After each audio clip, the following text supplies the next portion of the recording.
बलिदान को भूलते जा रहे हैं। नवो युवा जो पीढ़ी है वो उनके बलिदान को भूलकर अपने रंग में मस्त हो गई है। वो अपने महापुरुषों को भूलती जा रही है, उनके बलिदान को भूलती जा रही है। हमें आवश्यकता है कि दोबारा अपने महापुरुषों को उठाकर पढ़ने की। जैसा कि अभी यहाँ मैं सुन रही थी, हम लोग कह रहे थे, मतलब कुछ साथी हमारे कि जो है जंगल वाले या और ये हमसे चमार कहते हैं, वो हमसे कुशवागी चमार के घर पानी नहीं पीता और ऐसा भेदभाव आपस में नहीं किया जाता है। यहाँ मैं पक्षपात वाली बात नहीं करूंगी, लेकिन एक बात जरूर कहूंगी, जब बात अधिकार की आती है, जब बात लड़ाई की आती है, जब बात मर मिटने की आती है, तो सबसे पहले एससी आती है, एसटी आती है। ऐसा क्यों? अगर आती है तो हमें कहना चाहूंगी, मेरे लिए सभी भाई एक समान है। मैं यह कहना चाहती हूँ, अगर हम मर मिटने के लिए तैयार हैं, कटने के लिए तैयार हैं, तो अपने अधिकारों के लिए भी तैयार हो जाइए। जो लोग चाहते हैं कि हम आपके अधिकारों को खत्म कर देंगे, और लोग कहते हैं कि लोग हमें फूट डालते हैं। अरे जब भाई को भाई से नफरत न होगी, भाई को भाई से नफरत न होगी, तो किसी की औकात क्या होगी कि वो फूट डाल दे। ये तो हमारी खुद की व्यवस्थाएं हमने ऐसी बना रखी हैं, क्योंकि हम लालची ज्यादा हो गए हैं। अगर इस लालच को मन से निकालकर सही तरीके से हम समाज के लिए समर्पित हो जाएं, तो शायद बात अभी भी बिगड़ी नहीं है। मैं देखती हूँ और बड़ा दुख होता है, क्योंकि एक मेरी आदत है, सच्चाई को मैं कहती हूँ, मैं मानती हूँ। 5 साल हम देखते हैं, चुनाव बीत जाने दो, 5 साल हमको कोई सभा, कोई महापुरुष, कोई भी नेता, कोई भी राजनीतिक कोई दिखाई नहीं देता। जैसे ही 5वीं साल पूर्ण होते आती है, देखो शहर में बड़े बड़े कारनामे होना शुरू हो जाते हैं। अगर ये कारनामे और ये बैठकें और ये लोगों का मिलना मिलाना हम हमेशा करते रहे, तो शायद हमारे समाज में अव्यवस्था ना हो। ये बहुत ज्यादा जरूरी है।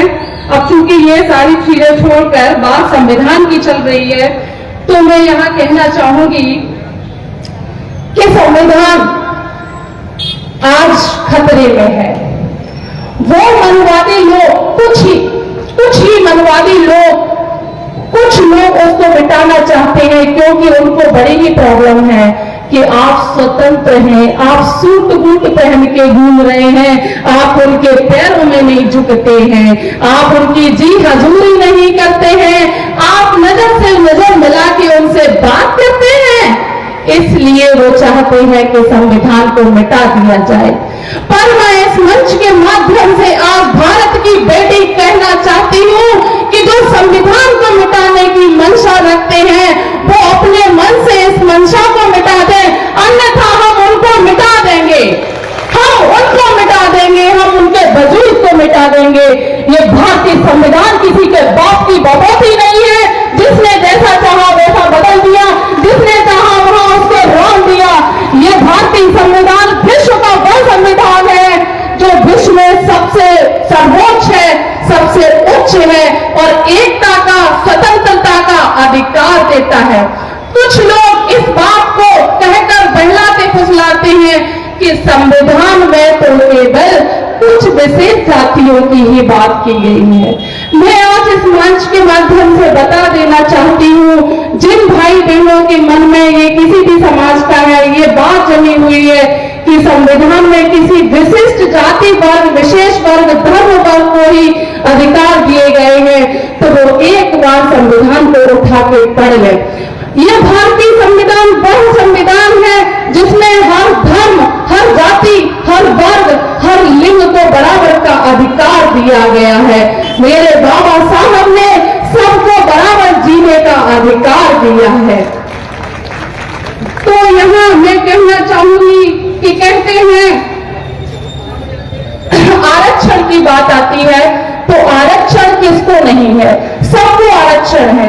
आरक्षण पे मैं छोटा सा एक मिनट का एक किस्सा सुनाना चाहती हूँ। आरक्षण पे कोई गरीब वर्ग है जिसकी बहुत ज्यादा तादाद नहीं है खर्च करने की, और उसके 2 बच्चे हैं, बेचारा वो 2 वक्त की रोटी मुश्किल से जुटा पाता है, और यहाँ पर जो है वो जैसे तैसे करके अपने बच्चों के लिए 2 वक्त की रोटी के साथ साथ 2 गिलास दूध का इंतजाम करता है। 1 गिलास एक बेटे को, दूसरे बेटे को देता है।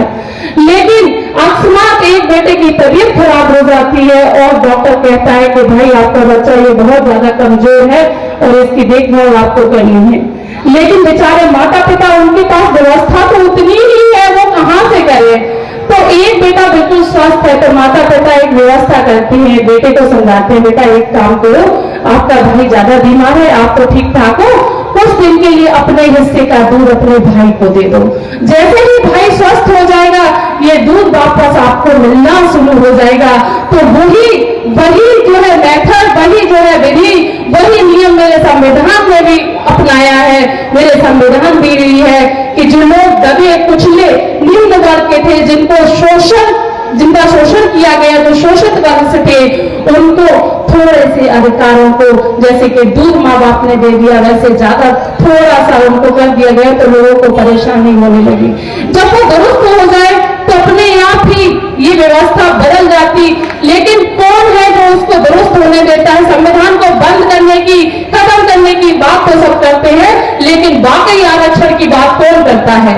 आज तक संसद में ये शब्द किसी ने नहीं उठाया कि वाकई संविधान में आप रियलिटी में आरक्षण कहां दे रहे हैं। और जो लोग इस बात को उठाते हैं उनको दबा दिया जाता है, पीछे छोड़ दिया जाता है। हालांकि बातें तो बहुत है, लेकिन ये है कि शायद समय का अभाव होगा। अच्छा जैसे कहते हैं कि एक चिड़िया है जब खुले आसमान में उड़ती है तो वो अपने आप को बड़ा ही अच्छा और स्वतंत्र महसूस करती है, लेकिन उस चिड़िया को अपनी हद पता होती है। वो कहती है, उड़ती है, लेकिन उसको हद पता है, उसको पता है कि मैं ज्यादा ऊंची उड़ूंगी तो हो सकता है वहां से मेरा आना संभव नहीं है या मैं गिर जाऊं। तो ऐसे ही हमारे संविधान ने हमें अधिकार दिए, लेकिन अधिकारों के साथ साथ हमें दायित्व और हमें कुछ हमारे जो है कर्तव्य भी दिए साथ में। उन कर्तव्यों का हमें बाकायदा निर्वहन करना चाहिए और इस तरीके से जो है संविधान आगे हमें ले जाना है।